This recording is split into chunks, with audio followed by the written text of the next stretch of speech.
Hi, and welcome to Kellogg's Kitchen. My name is Bri, and I'm the nutrition coordinator for Beyond Hunger. Welcome to my kitchen. Before we get started cooking, I just want to introduce myself a little bit. I am a dietitian and nutritionist. I am a wife and mom of 3, and I'm a very enthusiastic home cook, which is probably the most relevant to tonight's event. So being a home cook means that I don't have a culinary degree, but I have a lot of experience in the kitchen. I was practically raised in a kitchen between my mom's house, and then I spent a lot of time at my great aunt and great grandma's house in their kitchen, observing them. When I became an adult, I was a caterer and later a restaurant manager, and now I lead cooking classes at Beyond Hunger with our very special clients. So that's a little bit about me. I wanted to tell you a little bit more about the recipes, but before I get going on the actual cooking, I wanted to give a quick shout out to all of the staff, my coworkers and the volunteers at Beyond Hunger. You guys have been an inspiration through all of this process, and so I just wanted to say thank you. In addition to that, I want to also give another shout out to all of our donors. Just know that all of the donations that you've given to us have made a really big difference during this time. So thank you doesn't even say enough. What you've been able to do for us has been very heartwarming. So thank you. Now enough for the sappy stuff, we're gonna get into the recipes. I'm gonna make 2 recipes today. And if you were able to tune in to us during Cooking with Maria, you saw that she made 2 recipes as well. She cooked 2 very traditional Greek recipes that were vegetarian, and that's because it was the Greek Lenten time and they're not allowed to eat meat during that time. Today though, I'm going to make a chicken recipe, so it is meat, and then we're going to show you a way that you can use this chicken with very little waste. And I think that's really important right now. So we're going to be making a nutritious product. We're going to be making something that is very tasty and you can feed your whole family with. And then we're going to avoid any waste with this food, because we don't want to waste any food right now, especially since it can be hard to come by. So why did I choose spatchcock chicken? So I have a whole chicken here, and I chose this for a couple different reasons. Number one, chicken is a very healthy, you may have heard that it's a lean white meat, and that's true. It's also packed with protein, so it's good for our bodies. And the other reason I chose the whole chicken is because you may find that it's easier to find at the markets right now. I have had a hard time finding chicken breasts, chicken thighs, chicken that has already been processed, but I can always find a whole chicken. And I know that some of you may be intimidated by a whole chicken, because cooking a whole bird, you may think that it's hard, that it's very involved, and it takes a long cooking time. Well, the spatchcock chicken is the opposite of that. It is very simple prep. It cooks faster, and the product is really juicy. You get a very juicy meat and a really, really crispy skin. So let's go ahead and get started. Let me tell you about some of the ingredients I'm using today. Olive oil. This is a great cooking oil. Olive oil is an unsaturated fat. So this means that it's going to be really heart healthy for us. If you don't have olive oil, you could also use a canola oil or a different vegetable oil. I'm going to be using salt, pepper. The butter is optional. I'm going to show you why in just a little bit. And then I have some dried thyme. You can use whatever herb you have on hand that you really like. I like thyme. I could also sub out oregano for this recipe, or rosemary, whatever you have on hand. I'm going to use a fresh lemon. And I have some beautiful rainbow carrots here. This is going to go into our roasted vegetables that we're putting all around the chicken. I have yellow Yukon potatoes. These potatoes are my favorite to use, but you could also use a red potato or a russet potato if you don't have yellow or Yukon potatoes on hand. And then I have a white onion. Again, I like to use the white onion. You can use yellow, you can use red. This is just my preference. And the combination of these 3 vegetables with a little bit of the olive oil on them is going to make a really nutritious, nutrient-dense, antioxidant-rich, vitamin, mineral-rich dinner. Very complete dinner for you guys. So let's go ahead and get started. So I've already put my olive oil into my measuring cup, and this is somewhere between 1/3 and 1/2 cup. You can eyeball it a little bit. I have a smaller chicken, but if your whole chicken is really big, you're going to want to be closer to that 1/2 cup. So to my olive oil, I'm going to add my dried thyme. I'm going to add some salt and pepper, so I have them combined here. And I'm going to add the juice of a whole lemon. So what I really like to do with a lemon is roll it a little bit before I squeeze it, because that gets the juices going. So I'm just going to slice it in half, and then I have this lemon juicer at home in my kitchen. If you don't have a lemon juicer, you can just use your hands and try to catch the seeds as they come out. So lemons are really rich in vitamin C, and I like using a lemon because it offers a really bright flavor to this marinade for the chicken. So I'm actually using the entire lemon, and I have used my mini whisk. If you don't have a little whisk at home, just use a fork and you whip it all together so it actually looks very similar to a salad dressing. And actually, if you wanted to make this into a salad dressing, I might prefer to use fresh thyme, some sprigs, but you can use the dried thyme. This would be a really delicious salad dressing too. I might, in addition to the lemon, I might add a little bit more acid, like a vinegar, to this. Okay, so we have our marinade ready to go. So this is easy peasy, lemon squeezy, pun intended. I'm gonna add my rainbow carrots. If you don't have rainbow carrots, use whatever carrots you can have. I just use the rainbow because my 3 kids love rainbow carrots. They love all the beautiful colors. And chicken by itself can be a little colorless, so I like to add some colors where I can. My chopped onion. Again, if you tuned in to Cooking with Maria, you saw her slice an onion and to teach us how to use knife skills to really get in there and make nice, even dice for the onions. So if you haven't seen that, I really recommend going back to that video and checking that out. She does an excellent job of showing us how to properly dice an onion. I'm also adding in my Yukon potatoes. Now the key when you're cooking with vegetables and you're roasting them is you want to make the pieces evenly sized. And you don't want to make them too small for this recipe because we're going to use a really high oven. Which brings me to my next point. Start your oven now at 475 degrees. We're starting with a really high oven. And basically, you know the oven takes a while to warm up. This hot oven is going to crisp our chicken skin up really nicely. Okay, back to the vegetables. I'm going to add about half of my oil mixture to the vegetables. I'm going to save the other half for our chicken. I'm just going to use a spoon to mix this all together. And you'll notice a little bit of this oil marinade goes a long way.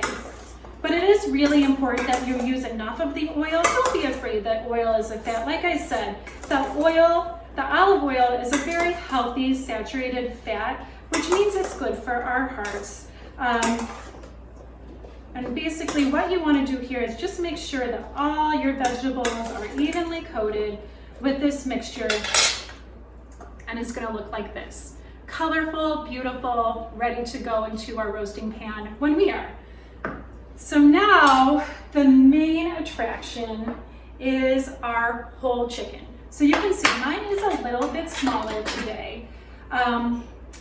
And like I said, if you have a bigger bird, make sure you go up a little bit on the measurements for your marinade. So I have the chicken thawed, and I actually brought it to room temperature a little bit.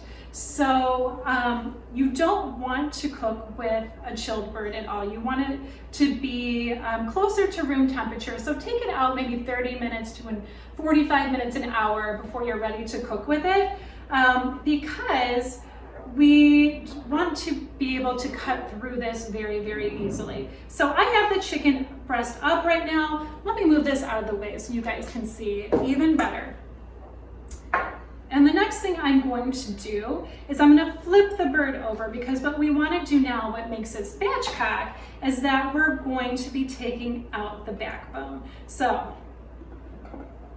these are kitchen shears. These are not regular scissors. My kids always try to come into the kitchen and steal my kitchen shears, and I'm always telling them, no, you can't cut paper with this, you can't do your crafts with this. These are kitchen shears, and I want to keep them in the kitchen. So if you don't have kitchen shears, what I recommend is that you find a nice pair of scissors and you keep them just for cooking. So right now, you can see I've already started. I'm just going in there and I'm cutting down one side of the backbone. And then you're going to open up your bird. This is the backbone right here. We're going to cut along here. We're going to get the other side out. So it's starting at the bottom and we're going all the way to the top. And this is where a really good pair of kitchen shears comes into play. You don't want to cut yourself while you're doing this. And you also want to get through the backbone very easily.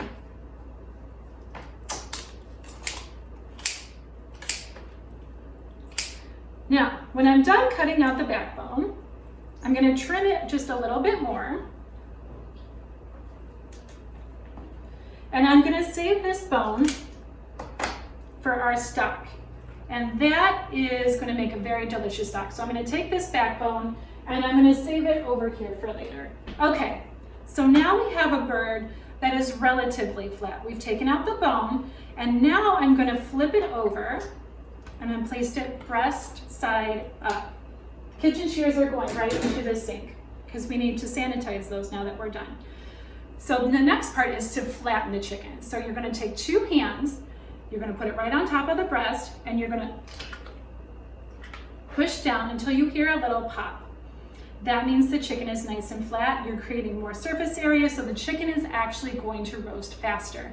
You may say that, or you may think that roasting a chicken takes a really long time, but this process speeds up that cooking time almost in half. We're looking at 45 minutes total for this, maybe even less with the smaller bird. Next, I'm just kind of loosening the skin underneath because, as I said before, butter is an optional ingredient, and I really like to put some butter under the skin. Butter is a saturated fat, so I don't want to use too much of it. But for this recipe, I'm not going to use too much, 2 tablespoons in total. Again, that is optional. If you have heart disease or you're watching your saturated fat, you don't have to use it. The next step is to really salt the chicken well. So I'm going to take my salt and I'm going to press the salt. Ooh, a little slippery, sorry about that. I'm going to press the salt into the chicken skin. Perfect. I'm going to take the rest of our marinade and I'm going to take my brush. And if you don't have a marinade brush at home, you can always drizzle it. Use a spoon, use your hands, whatever it takes, but we just want to make sure we're coating the entire outside of that chicken. It's already looking colorful and beautiful because the thyme and the olive oil. Make sure we get it really, really good.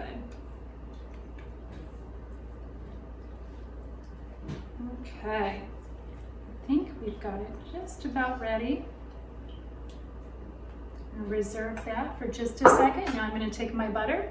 You can see I've already cubed my butter, and I'm just going to pop it down into those skin pockets.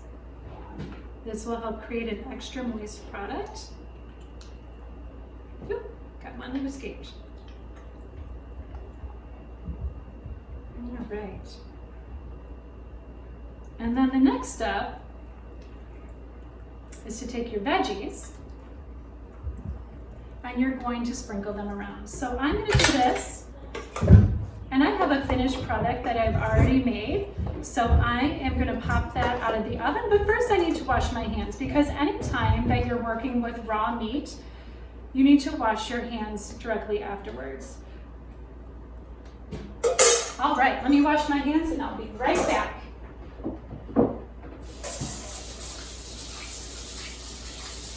All right, also through the magic of video, I have prepared chicken in advance. So I'm going to pull that out and I'm going to show you what the finished product looks like. So if you want to just come on over with me and we'll go ahead and see what that finished product looks like. This is ready to go into the oven. So like I said, we're going to do a 475-degree oven for just 10 minutes. That's going to make a really crispy skin. And then after 10 minutes, we're going to lower that oven to 400 degrees to finish it off. How do you know when your chicken is done? juices are clear, and it's reached about 160, 165 degrees when you take it out of the oven. The temperature of the chicken might rise a little bit when you're done, maybe another 5 degrees or so, and so that's great. So look for right around 160 degrees. We want it to reach 165 degrees to make sure it's fully cooked and it's not gonna make anyone sick. So let me show you what I have here. And this was just roasting earlier. All right. This is spatchcock chicken, split, flattened, and roasted at a high temperature. So you can see the beautiful thyme on there. You can see the roasted vegetables look perfectly caramelized. And this is going to feed my whole family tonight. So what I am hoping for is a little bit of leftovers, because what you can do with that leftover chicken is take it off the bone, and you can save the chicken meat for things like quesadillas, tacos, soups, casseroles, even a chicken Caesar salad. You name it, you can use it for this. And also, when you take that chicken off the bone, you want to save all the bones, because our next recipe that we're going to make is this delicious chicken stock. So we worked in collaboration with Carnival Butcher here in Oak Park to get some recipes that are great for quarantine time, some really heartwarming recipes that make you feel comforted and delicious, and work with all of the things that you may already have in your pantry or your kitchen. So save those chicken bones. And I have my 2 backbones here from the 2 chickens that I'm roasting today. And then this is my large bowl of veggie scraps. So I've been collecting these veggie scraps for about 4 days. I have onion, celery, carrots, and then the peels of the carrots as well. I don't really throw anything away as far as the veggie scraps go. I want to use all of the pieces. I want to get all my money out of these recipes. So this is about 4 days of veggie scraps. What you don't want to use in a chicken stock or a vegetable stock is anything that could make your stock cloudy. For example, potatoes, the skins of potatoes and potatoes themselves are not good to use in a chicken stock because they can make a cloudy product. Asparagus is another one that would make a cloudy stock. And then the other day, I thought I had some stalks from broccoli, and I thought maybe that would make a great addition to my chicken stock, but I cannot recommend that. It made the product cloudy, and the flavor of the broccoli totally overwhelmed the chicken stock. So don't use broccoli in there either. And this is really, really easy. So if you want to come over here, let me show you what we can do. So this is just a really large pot here. Typically I use a Dutch oven, but I'm going to put my backbones and any other chicken bones that you have into the pot. I'm going to add all of my veggie scraps, even the ones with the tops on them still. That's okay. Peels, all of it is totally fine. We're going to dump all of that into our pot. The next thing I'm going to add is bay leaves. And here's another little tip. If you can find a grocery store where you can get your spices in bulk, I really recommend it because it can end up saving you money. A lot of the times we don't use all of the spices that are in our cabinet before they go bad. And then you're just throwing away money. So if you buy in bulk, you can get them in little packages like this and just buy the amount that you will actually use. You're gonna save yourself money in the long run. So I love to use bay leaves in my chicken stock. If you don't have bay leaves, you could use thyme sprigs. That would be a really good one too. I wouldn't use any dried herbs.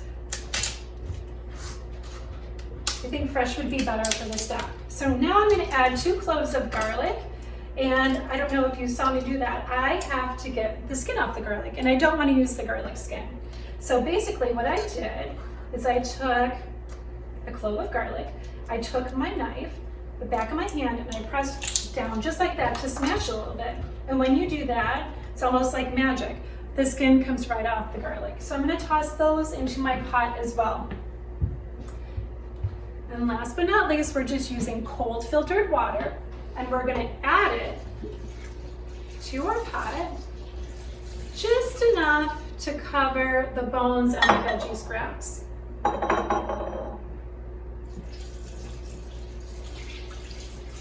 right. So that is ready to go onto my stove.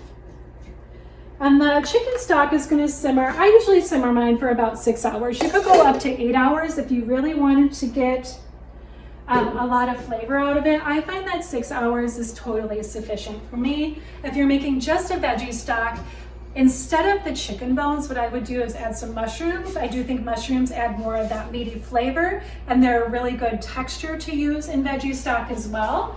And if you're using beef bones for your stock, that's a great recipe as well. But what you want to do is cook that even longer, somewhere between 12 and 24 hours to make sure that's thoroughly done and the flavors have really combined. So, turn my heat on high. I'm waiting for my water to come to a bubble. And then I'm going to turn it down and I'm going to let it just simmer for about 6 hours, like I said. And then I like to keep some water on the countertop, just warm room temperature water to add into that stock as it starts to evaporate, because you want to make sure your water levels are always above the veggie scraps. And in 6 to 8 hours, you'll have a fantastic looking product. So I wanted to thank you so much for coming today to Kellogg's Kitchen. I hope to see you all soon outside of our houses when we can gather in groups and enjoy food together again. If you have any questions, we're live today. So I'm actually live on Facebook with you. If you have any questions, suggestions for any recipes, please don't hesitate to ask those questions in the comment box and I'll be sure to answer. Again, thank you for coming today, and thank you to Beyond Hunger for having me. Have a great night, everyone. So, a little bit more information about the chicken stock that I wanted to share with you is that when it's done, after it's simmered for the full 6 hours, you want to take it off the stove and you're going to skim any fat off the top of it. In fact, you could be skimming the fat off throughout the whole 6 hours. Any sort of scum that develops on top, you can skim right off. And then you want to use a tongue like this, a very long tongue. And what you want to do is pull all of the large pieces of vegetables and chicken bones out of your pot. And you can go ahead and toss those or compost them, whatever you like to do with that. And then we need to use a fine mesh strainer to strain all of the other little bits out of the stock. So once you do that and you've strained it all, you can store it in a jar with a tight-fitting lid. And this can be in your refrigerator up to 3 days, 3 to 5 days, or you can keep it in your freezer for up to 3 months. And I like to keep it in just mason jars with a tight-fitting lid on it. And then anytime I'm making something like rice, I will boil my rice in chicken stock. If I'm making soup, I'll pull out my chicken stock for soup. I use it to make sauces and gravies as well. In fact, maybe the next recipe I share with you guys will be my grandma's chicken and noodles that my family loves so much, but I make the gravy for that out of my chicken stock as well. So the possibilities are truly endless with the stock that you make, and you'll find that it has a really rich flavor, something that you can't get out of a box. And we know that there are no additives and no preservatives to this. So it's actually very, very nutritious. So I hope you have a good time making this stock at home. Again, thank you so much for being here tonight. Thank you for joining us in Kellogg's Kitchen, and I hope you're all healthy and safe at home. Thank you.